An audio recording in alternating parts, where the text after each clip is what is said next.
நாங்க 2 பேரும் வாமன அவதார கதை சொல்ல போறோம். வாமன அவதாரம் விஷ்ணு பகவானின் 5வது அவதாரம் ஆகும். இந்த அவதாரத்தில் விஷ்ணு பகவான் ஒரு குட்டி பையன் போல் வந்திருப்பார். ஏன் தெரியுமா? மகாபலி என்று ஒரு அசுர மன்னன் இருப்பார். அவர் நல்லவர் தான். ஆனா அவருக்கு கொஞ்சம் அகம்பாவம் வந்தது.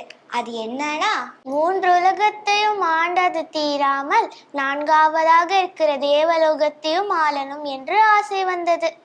அதற்கு அஸ்வமேத யாகம் பண்ணி தானம் செய்ய வேண்டும் என்று கூறினார் அசுர குலத்தின் குரு சுக்ராச்சாரியார். இதை கேட்ட தேவர்கள் பயந்து விஷ்ணு பகவானிடம் முறையிட்டனர். எங்களை காக்க வேண்டும் என்று வேண்டிக் கொண்டனர். இப்பொழுதுதான் நம்ம விஷ்ணு பகவான் பூமியில் வாமன அவதாரம் எடுத்து வருவார். எப்படி தெரியுமா? அவர் ஒரு குட்டி பையன் போல் வந்தார். அந்த குட்டி பையன் எப்படி இருந்தார் தெரியுமா? மிகுந்த தேஜசுடனும் அழகுடனும் பிரமித்து போவது போல இருந்தார். அவர் என்ன கேட்டார் தெரியுமா? அதுவா, மகாபலியிடம் 3 அடி மண்ணு கேட்டார். ஆனா அங்க இருந்த சுக்ராச்சாரியாருக்கு சந்தேகம் வந்தது. அதனால் அதுக்கு ஒத்துக்க வேண்டாம் என்று கூறினார். ஆனா மகாபலி சுக்ராச்சாரியாரிடம் கூறினார், நீங்கள் தானே கூறினீர்கள் யார் யாகத்துக்கு வந்தாலும் அவருக்கு தானம் செய்ய வேண்டும் என்று. நான் கொடுத்த வாக்கு என்றும் மீற மாட்டேன் என்று கூறினார்.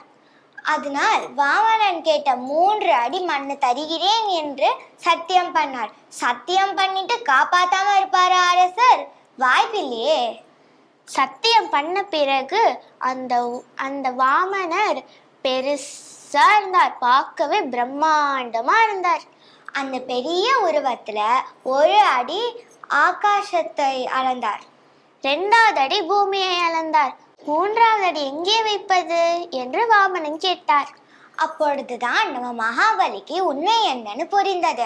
அதனால் மகாபலி 3வது அடியை என் தலைமேல வையுங்கள் என்று கூறினார்.